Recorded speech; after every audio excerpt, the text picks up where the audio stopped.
Chapter 26, To the Inexperienced. Some, I saw, have not a realizing sense of the importance of the truth or of its effect, and moving from the impulse of the moment or from excitement, often follow their feelings and disregard church order. Such seem to think that religion consists chiefly in making a noise. Some who have but just received the truth of the third angel's message are ready to reprove and teach those who have been established in the truth for years, and who have suffered for its sake and felt its sanctifying power. Those who are so puffed up by the enemy will have to feel the sanctifying influence of the truth, and obtain a realizing sense of how it found them, wretched, miserable, poor, and blind, and naked. When the truth begins to purify them and purge away their dross and tin, as it surely will when it is received in the love of it, the one who has this great work done for him will not feel that he is rich and increased in goods and has need of nothing. Those who profess the truth and think they know it all before they have learned its first principles, and who are forward to take the place of teachers and reprove those who for years have stood stiffly for the truth, plainly show that they have no understanding of the truth, and know none of its effects. For if they knew any of the sanctifying power, they should yield the peaceable fruits of righteousness, and be humbled under its sweet, powerful influence. They would bear fruit to the glory of God, and understand what the truth has done for them, and esteem others better than themselves. I saw that the remnant were not prepared for what is coming upon the earth. Stupidity like lethargy seemed to hang upon the minds of most of those who profess to believe that we are having the last message. My accompanying angel cried out with awful solemnity, "Get ready, get ready, get ready, for the fierce anger of the Lord is soon to come.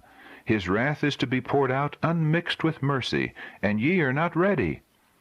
Rend the heart, and not the garment. A great work must be done for the remnant. Many of them are dwelling upon little trials."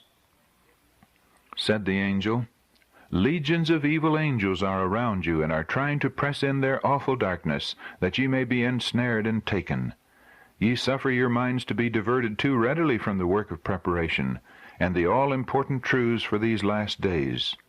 And ye dwell upon little trials, and go into minute particulars of little difficulties, to explain them to the satisfaction of this one or that. Conversation has been protracted for hours between the parties concerned, and not only has their time been wasted, but the servants of God are held to listen to them, when the hearts of both parties are unsubdued by grace. If pride and selfishness were laid aside, 5 minutes would remove most difficulties. Angels have been grieved and God displeased by the hours which have been spent in justifying self.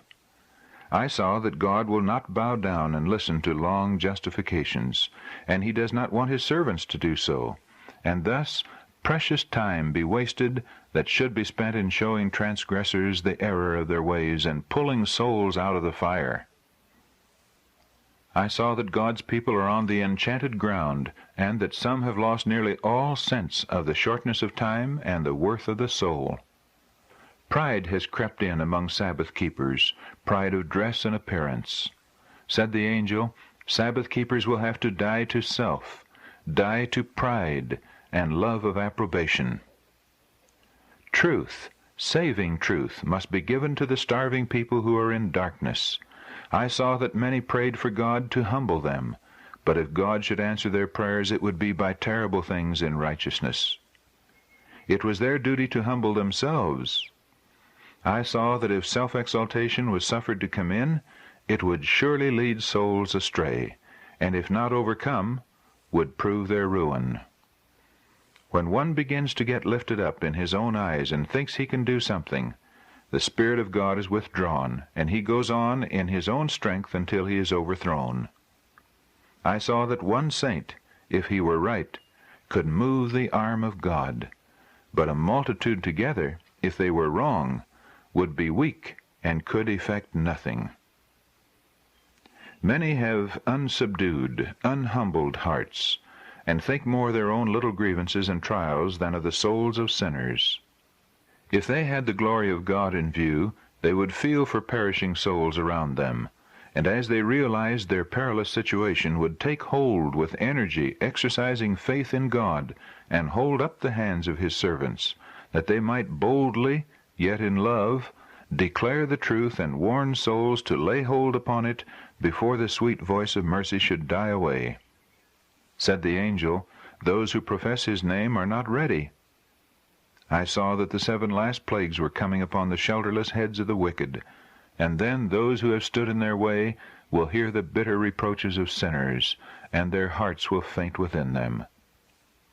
Said the angel, "Ye have been picking at straws, dwelling upon little trials, and sinners must be lost as a consequence." God is willing to work for us in our meetings, and it is his pleasure to work. But Satan says, "I will hinder the work."